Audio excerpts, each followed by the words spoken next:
marina te anao fifidianana madio ve ny seny sy ny fanjakana maleo tena ny seny hoy ny ambara ombienombeny ny fanontaniana mipetraka de ny hoe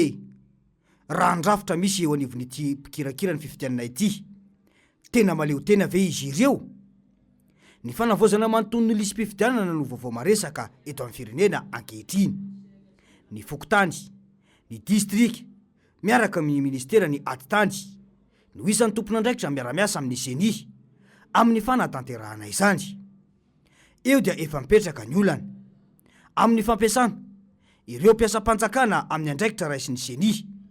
izay lazaina fa maleo tena io olana faharoa efa napetraka io ihany koa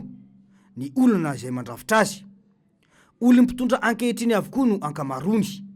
ary olona izay no tendreny rajoel no filohan'ny vaomera ikirakira ilay fifidianana ho avy io azo antoka ve fa tsy andray baiko politika amin'ny olona izay nanendry azy ho ao anatin'io rafitra io ny filohan'ny seny ankehitriny firifiry moa ny sosikevitra nataon'ireo antoko politika ho fanatsarana io fanavozana lisy mpifidianana sy mba ampadio io fifidianana io fa moa ve no tanterany ity vaomeram-pirenena ity ohatra kaiky amin'izany ny firosoana ao anatin'ny fampiresahana ho an'ny mpisehatra rehetra mba ahafahana mametsaka lalam-pifidianana ekendrehetra saingy torano tondraka ambolongisy izany inona moa ny olana raha lalàna ifanarahandrehetra no anatanterahana io fifidianana io fa tombotsoan'olo tokana ve no atao eto amin'io fifidianana io sa tombotsoam-bahoaka ny mpitondra ankehitriny milaza fa tsy matahotra fifidianana koa maninona raha ataony fampiresahana mba hisy ny fifidianana madio eto amin'ny firenena efa hatrany amin'ny amboalohany no hitany tsy fetezany fanavozana manontolo io lisy mpifidianana io ny voalohan'ny volana oktobra 2024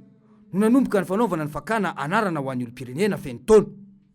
betsaka tamin'ireo toerana teto Madagasikara no tsy nanomboka tamin'io daty io noho tsy fahatongavan'ireo fitaovana tokony anaovana izany tamin'ireo faritra sasany izany ve no atao hoe fahavononana tsy tratra indray avy eo ny fetrisa napetraka ho telo amin'ny folo tapitrisa tsy mahagaga izany satria nosakanana isaky ny mihetsiky ny antoko politika izay antokana mba nanao ny fanentanana ny olo-pirenena isoratra anarana tsotra ny antony ny antoko tia masiny filomary karaha-valomanana no antoko any mba miditra antsehatra manao ny fanentanana olona mba isoratra anarana ity farany anefa raisy ny mpitondra ankehitriny ho fahavalo ara-politika dia mipetraka ny fanontaniana hoe inona moa ny olana mpitondra ankehitriny amin'ny fanentanana ny olo-pirenena isoratra anarana ao anatin'ny lisy mpifidianana adidiny vahoaka malagasy ny mifidy ho amin'izay feny taona kanefa dia ininy mpitondra ankehitriny ary nazoa amin'izany ny vahoaka noho ny fitiavantena ara-politika misy hitantsika tsara ny fidiran'ny solom-bava-bahoaka manolose fokotany teto ny songadiny izany to amin'ny boriboritany faharoa fa fahefana avy aiza no manome alalana ny solom-bava-bahoaka anendry lehibe pokotany ny tao amin'ny distrika ny Marilambo faritany Tomasina Vaomaly ny rodrana keny amin'ny bureau-ny distrika ny olona tsy nakasitraka ny falona se fokotany raha ny vaovao azo mantsy dia mihevitra ny irotsaka ho fidira solom-bava-bahoaka ilay lehibe ny distrika ao an-toerana ka manolo ireo lehibe ny pokotany izay heveriny sy hitany fa tsy ho namana mandritra io fifidianana io fa ahoana marina hitantsika tokoa ny zava-miseho ankehitriny betsaka no mitaraina ireo olo-pirenena fa dinganina fotsiny tsotro zao mandritra ny fanavozana ny lisy mpifidianana rehefa nanontaniana ny lehibe pokotany dia valy teny boraingina no azo hoe tsy andraikitrareo izany dia mipetraka ny fanontaniana hoe fa andraikitra iza no mitaky ny zombahoaka isoratra anarana ao anatin'ny lisy mpifidianana ho indrindra mantsy ny fanazavana hoe zao zany tonga ty amin'ny fivoriana ty satria zao amin'ny fokotany tanambo morondava gn'antony nampalaelo anakanda n'antony an'isay fokotany tanambo morondava nanijerany le lisy mpifidianana nijeriny lista mikasika any menakavy tsy ao anatiny zahay menakavy agnatin'ny lakoro raiky ino ny antony fantatsy ny be sy ny maro satria zao no antête de titre amin'ny timy mahery fo ao amin'ny fokotany tanambao ka le avoary raha volandera sasomana atao ny seny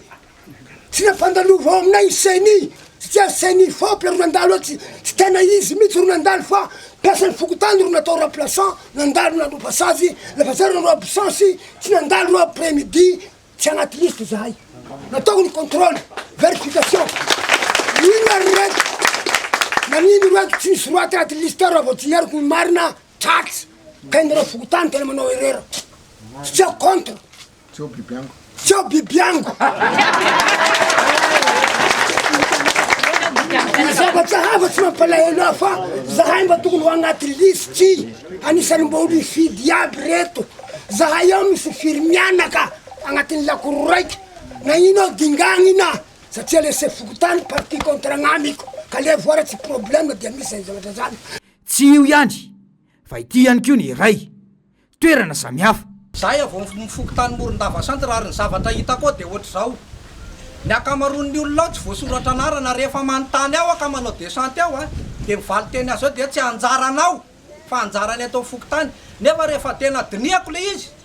jereko le izy satria za mamadika ao isan'andro a tonga ao maraina de tabe ny anaran'olona tsy voasoratra ary ny anarako sy ny vadiko tsy voasoratra mihitsy raha tsy zany tonga tao namadibadika an'le izy a tsy ao farany de netiko ny karapanao ary ny anaran'ny fianakaviako de tsy misy ao zay fatan'ireo mihitsy fa tim de tsy soratan'ireo fa ny olona tena ao anatin'ny fitondrana daholo ny akamaroany voasoratra ao amin'ny fokotany io zay ny tena mana tokony mba hojerena akaiky mihitsiny hoe inona ny tokony atao dia mipetraka ny fanontaniana hoe tombotsoan'iza no azo amin'ny fanariana zony vahoaka malagasy tsy ny tany amin'ny faritra ihany no nahitana io tsy fahalavorariana io fa indrindra teto Antananarivo izay avokavoky Madagasikara azo atoka tanteraka fa tiana averineto ilay hoe tsy Antananarivo irery Madagasikara koa mila mailo ny rehetra azo antoka ve raha izao zava-misy izao fa ilamina sy adio ny fifidianana miisa 470 sy 9,9 tapitrisa no voaisa hatramin'ny anaovana ny fanavozana tanteraka 2,9 sy 3,4 sy 9 tapitrisa ny fidy voasoratra anarana ara-dalàna atreto satria miisa 3,7 sy 9 sy 9 ny anarana na kara-panondro miverimberiny 2,1 sy 7,7 sy 3 kosa ireo nahitana tsy fahatomombanana toy ny daty nahaterahana lara kara-panondro tsy feno na tsy fahatomombanana hafa ka tsy maintsy naverina 2,6 4,000 sy 9 tapitrisa ny isan'ny mpifidy tamin'ny taona 20 sy 2,000 saingy mbola latsaka 2,9 amin'io ny tao anatin'ny fanavozana manontolo izany hoe 2,9 3,4 sy 9 tapitrisa no voasoratra anarana amin'ny ankapobeny dia ireo toerana naresy an'ny rajoelina na tsy dia nazahoany vatofiry no tena betsaka latsaka ny isan'ny mpifidy na tamin'ilay fanadiovana na tao anatiny tsy fahavitrihan'ny mpifidy ahina tanteraka ho misy kajy politika avolenta andatsahana kandidana mpifaninana ny faritanina Antananarivo izay be mpifidy indrindra no ambany indrindra ny tahampisoratana anarana satria 9,0 faingo 5,20 isanjato izany hoe 5 sy 5,000 sy 4 sy 3 tapitrisa hatreto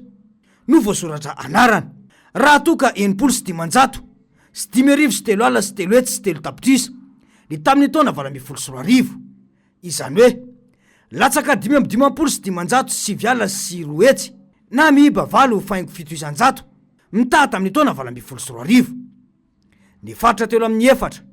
dia latsaka avokoa ny isan'ny mpifidy mitaha tamin'ny taona 20 ny faritra vakinankaratra miisa 9,20 sy 700 sy 3,4 ny elanelana satria 4 sy 700 4,000 sy 3 sy 8 no nidina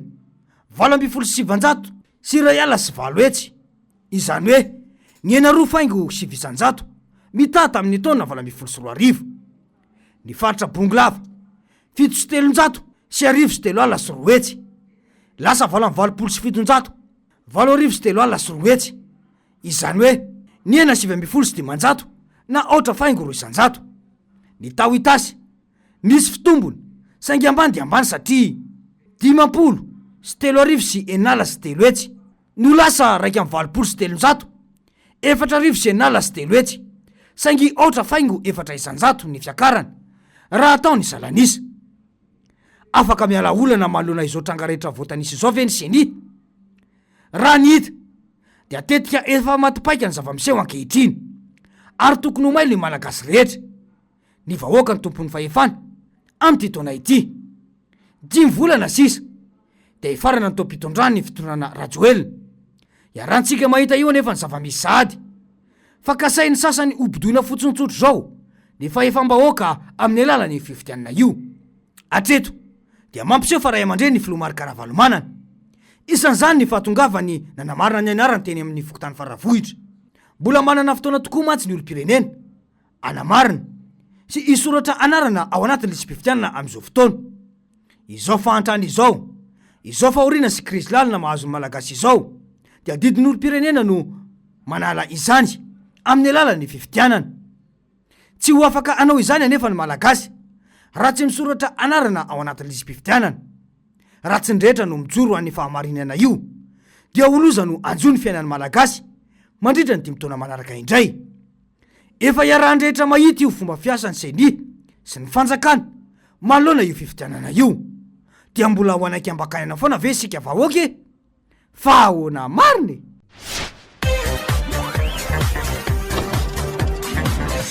Ahoana mariny